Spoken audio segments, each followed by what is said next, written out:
Hello friends, स्वागत है आपका मेरे यूट्यूब चैनल में। आज मैंने परसेंटेज का जो मैंने अभी तक में पढ़ाया हुआ है वही आज मैं प्रैक्टिस कराने जा रही हूँ। मैथ्स के सारे टाइप्स के सवाल जो कि बहुत जल्दी जल्दी प्रैक्टिस करना है। ऑप्शन भी दे रखे हैं, ऑप्शन के थ्रू कैसे करना मैंने आपको लास्ट वीडियो में बताया हुआ है। मैं आपको ये सिखाऊंगी कि ऑप्शन कैंसिल कैसे करना है, क्योंकि ये भी कई बार ऐसा होता है कि हम अगर ऑप्शन कैंसिल करना समझ जाते हैं तो हमारे लिए और आसान हो जाता है। ठीक है, जितनी कोशिश हो सकती है हम लोग उतना ही चीज़ों को सरल बनाने की कोशिश करते हैं। वही चीज़ मैं भी एक कोशिश कर रही हूँ। तो चलिए स्टार्ट करते हैं इस सवाल से। ठीक है, तो क्वेश्चन कहता है ए की पहले की ए की आय। ठीक है, ए की आय बी की आय से 20% कम है। ओके, तो बी की आय ए की आय से कितना प्रतिशत अधिक है। अगर आपने मेरी परसेंटेज की पहली वीडियो देखी है तो इसका आंसर आप देखते ही दे दोगे। मैं भी वो देखते ही दे दूंगी। इसका आंसर होगा ए नंबर। कैसे होगा देखिए बताती हूँ। 20% को हम लोग मतलब फ्रैक्शन में लिख लेते हैं। 1/, कितना होता है 5। 1/5 होता है। अब ये चीज मैंने आपको उसमें बताई हुई है। अगर पूछता है अधिक तो क्या कर देंगे, इसको कर देंगे अधिक, यानी 1/, किसी भी फ्रैक्शन, कोई भी फ्रैक्शन का जो नीचे वाला हिस्सा होता है जिसको हम लोग हिंदी में बोलते हैं हर, अगर इस ये वाला फ्रैक्शन बड़ा होता है यानी कि वो चीज उतनी छोटी हुई ना, तो हमें इसको करना क्या है, 1/5 के ऊपर क्या होता है, यानी 1/5 से बड़ा क्या होता है, 1/4 होता है। ठीक है, इसमें कर देंगे गुणा में 100, काट देंगे 25%। ये हमारा आंसर आ जाएगा।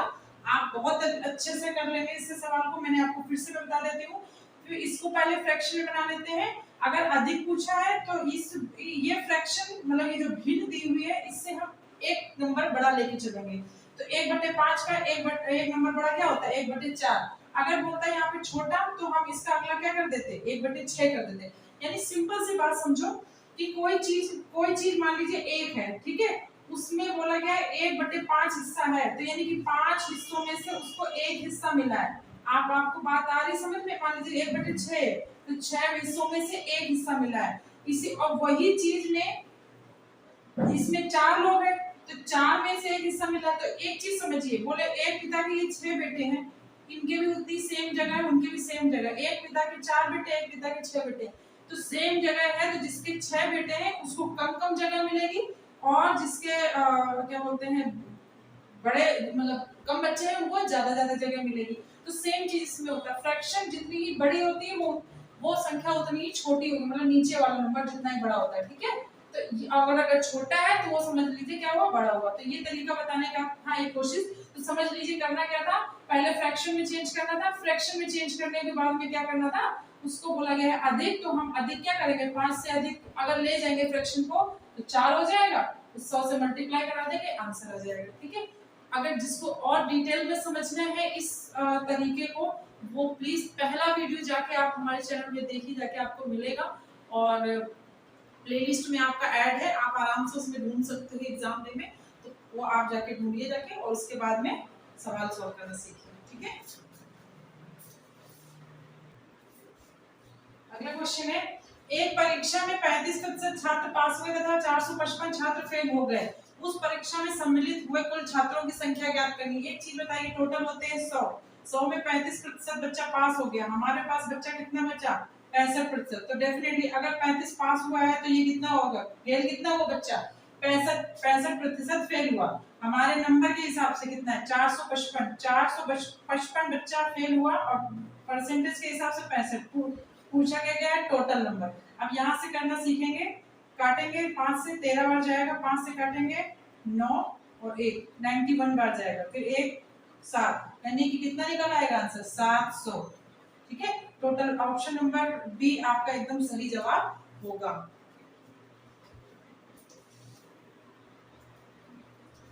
चलिए करते हैं अगला सवाल। लिखा है, एक विद्यार्थी को एक परीक्षा में पास करने हेतु 33% अंक की जरूरत थी, उसे 125 अंक प्राप्त हुए और वह 40 अंकों से फेल हो गया। अधिकतम अंक ज्ञात करने। एक चीज बताइए, अगर उसको 125 नंबर मिले थे, अगर उस 125 में उसको 40 नंबर और मिल जाते तो क्या होता, उसके मार्क्स कितने होते, 33%। क्योंकि वो उस सवाल आप ये पूछोगे कि आपको कैसे पता ये 33% होता, क्योंकि उसमें बोला गया है 125 अंक प्राप्त हुए उसको, लेकिन वो 40 नंबर से फेल हो गया। इसका मतलब है अगर 40 नंबर और होते तो उसके पास कितने हो जाते, टोटल 133% मार्क्स हो जाते हैं, ठीक है। तो 125 और 40 को जोड़ेंगे 165 होता है। 165 कितने के बराबर है, 33% के बराबर है। टोटल हमें ज्ञात क्या करना है, 100। इससे काटेंगे, ये जाएगा 5 बार में, तो ये 5 बार में जाएगा तो 5 गुना कितना होता है, 100, यानी कि टोटल आंसर कितना आ गया, 500। टोटल कितने नंबर का आपका पेपर था, 500। ऑप्शन नंबर बी आपका इसमें भी राइट आंसर है, नोट डाउन कर लीजिए। चलिए क्वेश्चन अगला बोलता है, एक चुनाव जिसमें 2 ही उम्मीदवार थे, वह उम्मीदवार जिसे 57% वोट मिला और वह 4200 वोटों से जीत गया, कुल मतों की संख्या ज्ञात करिए। तो दो मतलब उम्मीदवार थे, पहला उम्मीदवार और आपका एक दूसरा उम्मीदवार। एक चीज बताइए, पहले को अगर आपको टोटल वोट मिले 57%, तो दूसरे को कितने मिले होंगे, दूसरे को मिले होंगे 43%। कितने मिले होंगे, 43%, क्योंकि टोटल तो अपने आप में 100 होता है ना। तो उसने बोला है कि वह 4200 वोटों से जीता है, यानी कि अगले से इसको 4200 वोट ज्यादा मिले होंगे। यहाँ पे देखिए डिफरेंस कितने का है, यहाँ पे डिफरेंस है आपका 14, ठीक है। 14 मतलब कि 14% का। तो 4200 बराबर किसके है, 4200 बराबर है 14 के, मल्टीप्लाई कर देंगे 100। अगर वो ये पूछता कि बताओ पहले उम्मीदवार को कितने वोट मिले, तो हम किससे मल्टीप्लाई कराते हैं, 57 से। अगर वो पूछता बताओ दूसरे हारने वाले उम्मीदवार को कितने वोट मिले, तो 43 से मल्टीप्लाई कराते हैं। लेकिन उसने पूछा है कुल मतों, तो कुल मत में के लिए क्या करेंगे, 100 का मल्टीप्लाई करा देंगे, 14 से काट देंगे, 14 3 जाए, यानी कि 3 टाइम जाएगा, तो 3 0 0 0 और 0, यानी टोटल आपके वोट कितने टोटल थे, 30,000। ऑप्शन नंबर बी इस बार भी सही है आपका, 30,000 वोट उसको प्राप्त मतलब कि टोटल वोट पड़े थे। इसी में मैंने आपको फिर से रिपीट कर रही हूँ, अगर पहले उम्मीदवार को टोटल वोट कितने मिले, तो हम यहाँ पे मल्टीप्लाई 57 में कराते। अगर उसने बोला होता टोटल दूसरे उम्मीदवार को कितने वोट मिले, तो 43 का कराते। और ये चीज तो उसने दे रखी है कि 4200 वोटों से जीता, यानी कि पहले उम्मीदवार को दूसरे उम्मीदवार से कितने ज्यादा वोट मिले, 4200 ज्यादा मिले, ठीक है। नोट कर लीजिए, मैं साइड हो जाएगी। चलिए अगला सवाल देखते हैं, एक व्यक्ति खाने व ठहरने में अपनी आय का 50% खर्च करता है, शेष का, बहुत इंपॉर्टेंट पॉइंट है ये, शेष का अगर ये शब्द लगा है तो सवाल का रुख ही चेंज हो जाता है। ऐसा फिर नहीं होगा कि आप इसमें इसको और इसको सबको जोड़ देंगे आंसर आ जाएगा, ऐसा नहीं होगा। शेष का 20% में दूसरी जरूरतों पर खर्च करता है, तो शेष का, फिर से शेष का 25% दान कर देता है। उसकी आय ज्ञात करनी है, यदि उसके पास 4200 रुपए शेष बचते हैं, ठीक है। एक चीज बताइए, 50% को हम लोग फ्रैक्शन में लिखेंगे तो कैसे लिख सकते हैं, 50/100 यानी 1/2। तो करना क्या है, मान लीजिए आपके पास, उसके पास 2 रुपए थे, मतलब 2 रुपए इनकम है, तो वो क्या कर देगा, एक खर्च कर देगा। 2 इनकम है, एक खर्च कर देगा, तो बचा क्या है उसके पास, एक। ये बचने वाला लिख रही हूं मैं, ठीक है। फिर उसने बोला शेष का, ऐसी कंडीशन कब लिखते हैं फ्रैक्शन में बना के, जब शेष का उस आय की, उस आय का उस आय का ऐसा देता है, तो हम लोग इसी तरीके से सवाल को सॉल्व करेंगे, बहुत जल्दी आ जाएगा। फिर बोला कि शेष का 20%, तो आप बताइए आप 20% को कैसे लिख सकते हो, 20% को लिख सकते हो 1/5, यानी टोटल है आपके पास 5 और खर्च कितनी कर देता है भाई, 1/5, ठीक है। 1/5 में दूसरी जरूरतों पर खर्च कर देता है, 5 चीजें थी उसमें 1 खर्च कर दिया, उसके पास बचा कितना, 4 बचा।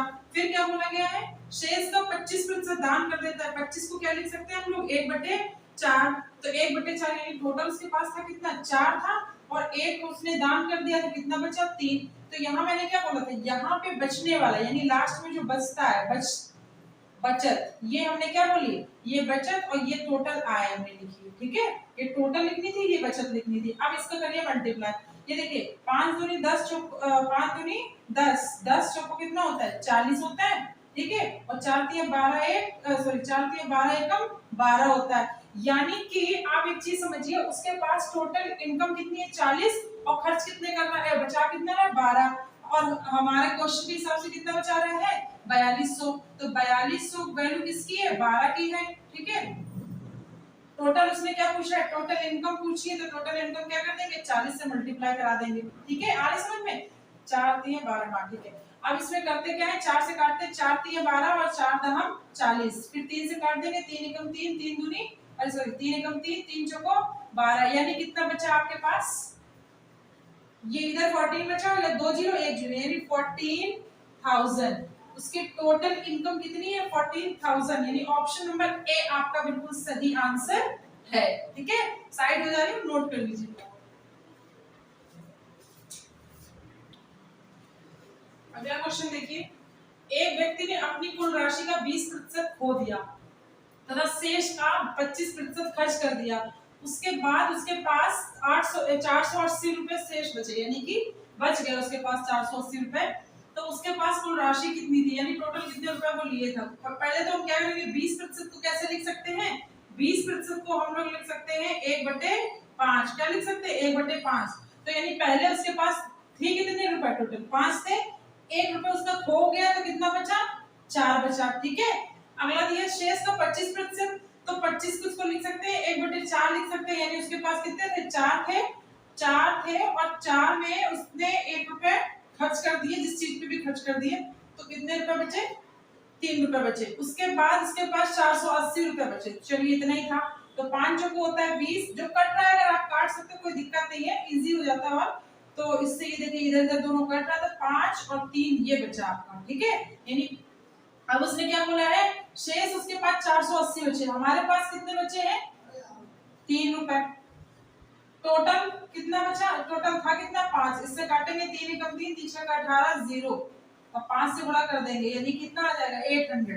यानी उसके पास स्टार्टिंग में कितने थे 800 रुपए थे। ऑप्शन नंबर सी आपका बिल्कुल सही जवाब होगा। ठीक है, जो अगर जिस किसी को भी पिछले सवाल में कंफ्यूजन हुई होगी, इसीलिए मैंने ये दूसरा सवाल लिख दिया ताकि इस पे एकदम क्लियर हो जाए। शेष का कभी भी पूछेगा तो आप यही मेथड लगाना, एकदम आसान तरीके से आप कर पाओगे। ठीक है,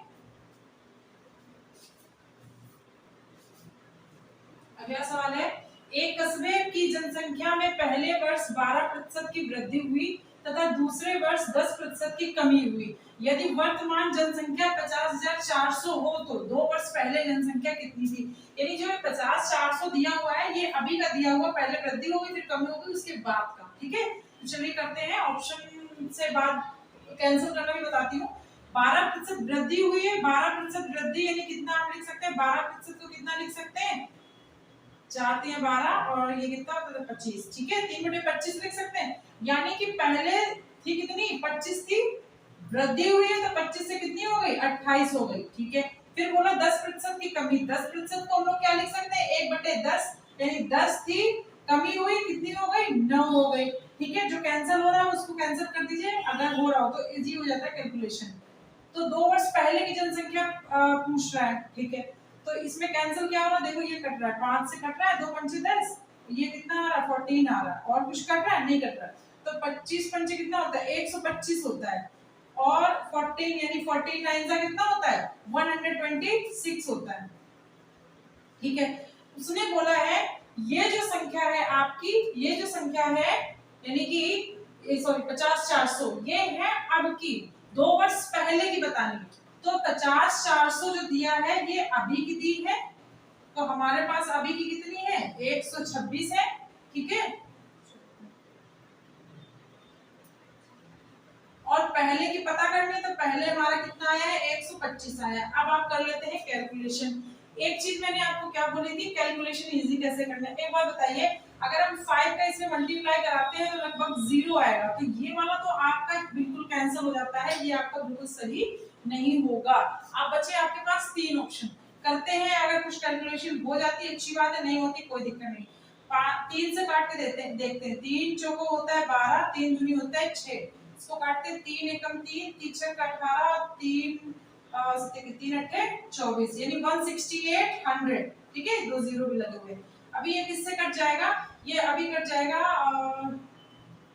3 से, फिर काट लेते हैं, 3 एकम 3, 3 चौको 12 और 3 पचे 15 और 3 छक 18, यानी 5600 बटे होकर कितना हो गया 14 हो गया, यानी कि 5600। अब ये और कट जाएगा, 14 एकम 14 और 14 दूनी 28, 14 42, 14 चौको 56, यानी 400। कितना आया 400, यानी फाइनल हमारा आया 400। 400 का मल्टीप्लाई कराना 125। अब आप एक बात बताओ, 12 चौको कितना होता है, 12 चौको कितना होता है, 12 चौको 48, 12 दूनी 36, हाँ 12 चौको होता है 48, ठीक है। अब आप देखो एवरेज कहाँ जा रहा है, जब 12 चौको 48 यानी 12 फोर से होता है 48, तो ये ऑप्शन तो हमारा बिल्कुल ही मतलब खत्म हो गया। अब बचा एनओटी यानी नन ऑफ दिस, और ये बचा 50,000, तो मल्टीप्लाई करके देख लेते हैं। 125 फोर से कितना होता है, 125 फोर से होता है 5,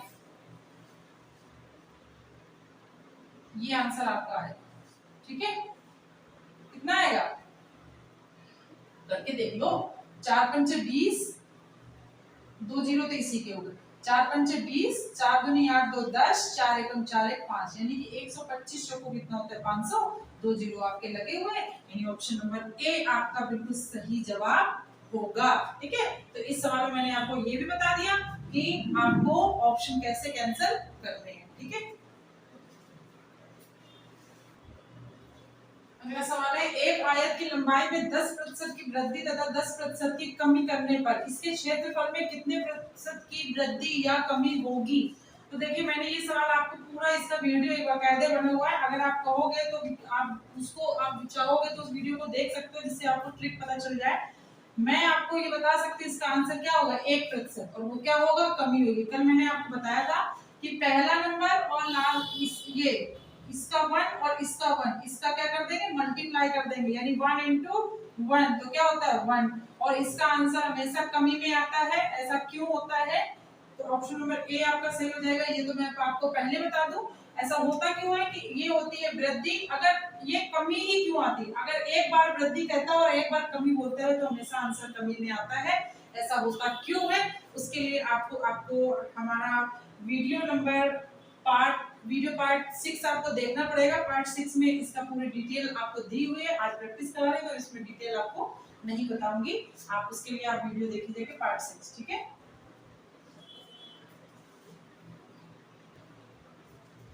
सवाल देखिए, रमेश के वेतन में 20% वृद्धि कर दी गई और बढ़े हुए वेतन को 20% कम करने पर रमेश को कितने प्रतिशत लाभ अथवा हानि होती है। यानी सिंपल आंसर ये समझाए, आप कहीं जॉब करते हो, आपकी जॉब में मतलब वृद्धि कर दी जाए, आपकी जॉब में जो सैलरी है उसको बढ़ा दिया जाए, तो वो 20% बढ़ाया जाए। उसके बाद में बोले नहीं नहीं हम एक काम करते हैं, हमने 20% बढ़ा के गलती कर दी, अब हम अपना 20% वापस ले रहे हैं, तो क्या होगा उससे, क्या फर्क पड़ेगा, मतलब कोई चेंज आएगा आपकी सैलरी में, या लाभ हो जाएगा आपको, या हानि हो जाएगी, ठीक है। तो अगर मैं आपको बोलूं कि आपको हानि होगी, कितने प्रतिशत की हानि होगी, इन दोनों का नंबर का मल्टीप्लाई करा दो, 2 into 2 इज इक्वल टू कितना होता है 4 होता है, और 4% का क्या होगा हानि होगी, क्या होगी हानि होगी। ये आपका ऑप्शन नंबर सी आपका बिल्कुल सही जवाब है। इसको मैंने कैसे किया, इसको डिटेल में जानने के लिए आपको परसेंटेज पार्ट 6 आपको देखना पड़ेगा, इसको मैंने उसमें डिटेल में बताया हुआ है। अभी के लिए आप इसको ऐसे समझिए, अगर ऐसे नहीं समझ में आया है तो आप क्या करेंगे पार्ट 6 देखेंगे जाके, ठीक है। लास्ट क्वेश्चन है आज की वीडियो का, बोलेगा 3 लीटर चीनी के घोल में 40% चीनी है, इस घोल में 1 लीटर पानी और मिलाए जाने पर नए घोल में कितने प्रतिशत चीनी होगी। एक चीज बताइए, 3 लीटर टोटल घोल है, इसमें चीनी कितनी है पहले ये पता कर लेते हैं। 40% बोल रहा है तो 40/100 कर देंगे, अगर इसको काटेंगे तो 2/5 चीनी की 2/5 ये 6/5 हो जाता है, यानी इसको हम लिख सकते हैं 1.2। ये क्या है, ये है शुगर, ठीक है, ये है चीनी, यानी कि इतनी अगर चीनी है तो डेफिनेटली अगर 3 लीटर में इतना चीनी है तो पानी कितना हो जाएगा, वाटर है कितना आपका, पानी है 1.8, ठीक है। अब उसने बोला 1 लीटर पानी और मिलाया जाए, तो 1 लीटर और पानी मिलाने में जो टोटल जो घोल है वो 3 लीटर का था, टोटल घोल कितने का था 3 लीटर का, 1 लीटर पानी और मिला ले टोटल घोल कितने का हो जाएगा 4 लीटर का, ठीक है। तो 4 लीटर उसने पूछा क्या है चीनी, नए घोल में चीनी की मात्रा, हमें चीनी हमने निकाल ली है, टोटल चीनी कितनी 1.2 यानी कि 1.2 इतनी चीनी है, टोटल घोल कितना है 4, कर देंगे गुणा किसमें 100 का, इसको काट देंगे 25 आ जाएगा, और 25 का गुणा 1.2 में करेंगे तो कितना हो जाएगा 30%, कितना आ जाएगा 30%, यानी ऑप्शन नंबर ए आपका बिल्कुल सही जवाब है, ठीक है। और आज इसी के साथ में आज के ये क्वेश्चन यही खत्म होते हैं। अभ्यास के 10 क्वेश्चन आज मैंने आपको बताए हैं, हो सकता है मैं आगे और 10 क्वेश्चन प्रैक्टिस के लिए आपके लिए लेके आऊंगी। ठीक है, तो आज के लिए इतना ही, और चैनल में ऐसे जुड़े रहने के लिए धन्यवाद। और भी लोग जो नए लोग जुड़े हैं उनका स्वागत है हमारे परिवार में। ठीक है, तो चलिए चलते हैं। Thank you for watching me.